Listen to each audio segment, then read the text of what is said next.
এই কিছুক্ষণ আগেই বৃষ্টি থেমেছে, শেষ শীতের বৃষ্টি। আমাদের বাড়ির অনেকটা দূরে একটা বড় কারখানা আছে, অনেক লোক কাজ করে। এইমাত্র বাঁশি বেজেছে, এইবার ছুটি হবে। সবাই এবার আমাদের বাড়ির সামনে কল কল করতে করতে যাবে। জানালার সামনে দাঁড়িয়ে এসব দেখতে বেশ ভালো লাগে। আমাদের বাড়িটা দোতলা, বেশ অনেকটা জায়গা ঘিরে। বাড়িটি তৈরি করেছিলেন আমার দাদু। ইংরেজ আমলে ব্যবসা করে অনেক টাকা করেছিলেন দাদু, তাই শখ করে বাড়ি বানিয়ে নাম দিয়েছিলেন নীড়। এখন দাদুর সম্পত্তি বলতে এই বাড়ি ও তার পাশে একটা বড় বাগান ছাড়া আর কিছুই নেই। বাগানে অনেক রকমের গাছ আছে, আর আছে বিভিন্ন প্রকার পাখি, কীটপতঙ্গ ও সরীসৃপ। পুরো আগাছায় ভরা, দেখাশোনা করার মতো লোকই নেই। আমরা তিনটি মানুষ, আমি, দাদা ও বৌদি। আমার স্কুল ও দাদা বৌদির অফিস এখান থেকে বহু দূরে, তাই পরিচর্যা করার সময়ই হয় না। যাতায়াতের অসুবিধার জন্য আর কাছাকাছি একটা ভালো ফ্ল্যাট পাওয়ার জন্য দাদা ঠিক করেছে এই বাড়ি বেচে দিয়ে ওখানে চলে যাবে।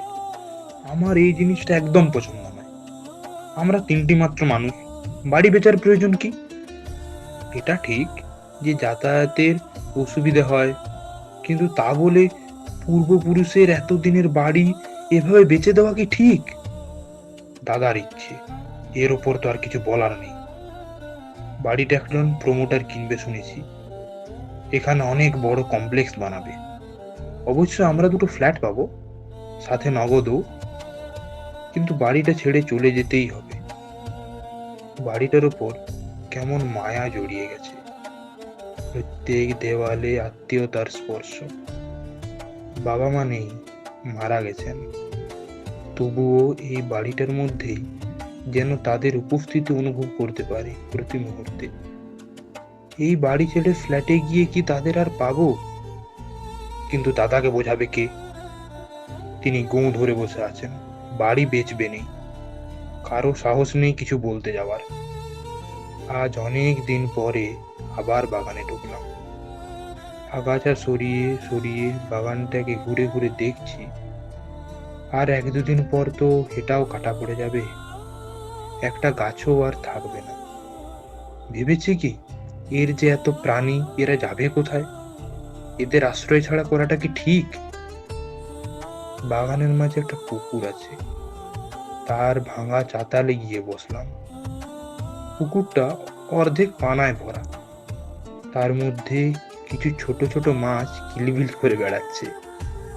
দেখলাম একটা মাছরাঙা তাক করে বসে আছে মাছ ধরার জন্য। কখনো বা ছোঁ মেরে একটা দুটো মাছ মুখে নিয়ে উড়ে যাচ্ছে। তার রং বেরঙের শরীরে সূর্যের ঝিকিমিকি খেলা করছে। ফড়িংগুলো উড়ে বেড়াচ্ছে চারপাশে। আমার পাশে একটা ঘাসের ডগায় দুটো ফড়িং বসার চেষ্টা করছে, কিন্তু বসতে পারছে না। তবুও অন্য কেউ কোথাও যাচ্ছে না, সেখানেই বসবে। বারবার পড়ছে, আবার বারবার চেষ্টা করছে। বেশ মজা লাগলো, সেটাই দেখছি। এমন সময় একটা ফাটল থেকে বেশ বড় একটা সাপ জলের মধ্যে চলে গেল। ওর লিকপিকে দেহটা জলের মধ্যে খেলা করছে। দেখলাম ওটা ওই পারে গিয়ে উঠলো। দুটো ব্যাঙ একসাথে খেলা করছিল। হঠাৎ সেই লতায় পা দেওয়াতেই সেটা ঝপ করে ব্যাঙটাকে চেপে ধরলো। আমি চমকে উঠলাম। পরে খেয়াল করলাম এটা তো লতা নয়, একটা সাপ ক্যামোফ্লেজ করেছিল। পুরো লতার মতন দেখতে লাগছিল। কিছু প্রজাপতি এই ফুল থেকে ওই ফুলে উড়ে বেড়াচ্ছে। যত দেখছি তত মনটা খারাপ হচ্ছে। এসব ছেড়ে চলে যেতে হবে, এসব আর পাবো না। ওখানে কি ওই ফ্ল্যাটের ক্যাম্পাসের মধ্যে কি এসব আছে? আছে এই ফড়িং, ব্যাঙ, সাপ, মাছরাঙা, এই পুকুর? আছে কি সেখানে এই এত বড় বড় গাছ, এই ছায়া, এই মেঠো মাটির গন্ধ, এই সকালের রোদ কি সেখানে পাওয়া যাবে? এসব ছেড়ে যাওয়াটা কি খুবই জরুরি? একটা দীর্ঘশ্বাস ফেললাম। যাই, বাড়িতে যাই, না হলে বৌদি আবার চিন্তা করবে। চুপচাপ আবার বাড়িতে ফিরে এলাম। আজ খেতে বসেছি, এমন সময় দাদা এসে বলল, আজকের মধ্যেই ভারী সব মালগুলো পাচার করে দেব, তারপর কালকে হালকা মাল নিয়ে আমরা উঠবো। কাল কি চলে যেতে হবে? দাদা বলল, হ্যাঁ, প্রমোটার বলেছে আজকালের মধ্যে বাড়িটা ফাঁকা করে দিলে ভালো হয়, ওরা বাড়ি ভাঙার কাজ শুরু করে দেবে। আমার আর ভালো করে খাওয়া হলো না, কোন রকমে নাকে মুখে গুঁজে উঠে পড়লাম। ঘরে গিয়ে বিছানার উপর মুখ গুজে শুয়েছিলাম। এমন সময় বৌদি এসে বলল, কি করবি বলো, পরিবর্তনই তো সংসারের নিয়ম, সবকিছুই তো পরিবর্তন করতে হয়, কোনো কিছুর মায়া ধরে রাখলে চলে কি? আমি চুপ করে রইলাম। সারা বাড়িতে খুব শব্দ হচ্ছে আজ। দাদা সব মালপত্র লরিতে বোঝাই করে সেই ফ্ল্যাটে পাঠিয়ে দিচ্ছে।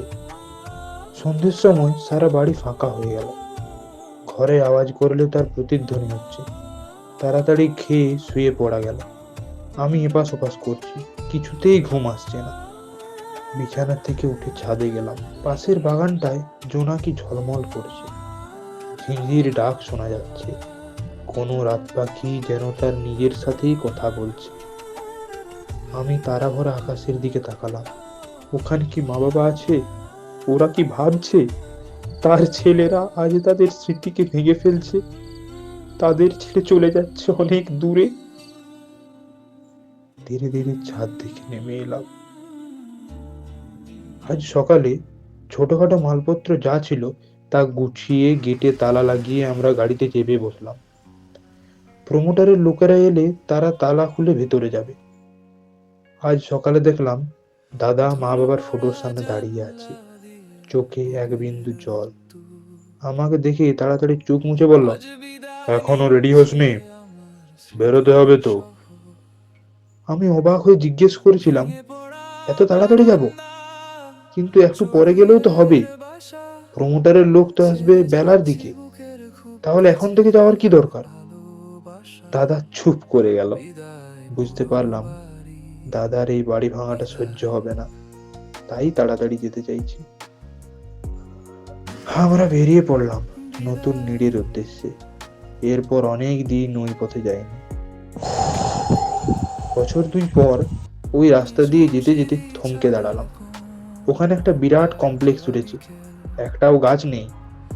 সেই পুকুরটাকে বুঝিয়ে দেওয়া হয়েছে, চারিদিকে বড় বড় সব বিশাল বিল্ডিং। দেখলাম গেটের সামনে বড় বোর্ডের উপর জল জল করছে একটা নাম, সবুজায়ন সোসাইটি। এমন সময় চোখ পড়লো রাস্তার দিকে। একটা সাপ থেতলে পড়ে আছে রাস্তার মাঝখানে। এটা কি সেই পুকুরে থেকে সাপটা? যা কে জানে, কিন্তু ওর চোখে কি এক ফোঁটা জল? বুঝতে পারলাম না।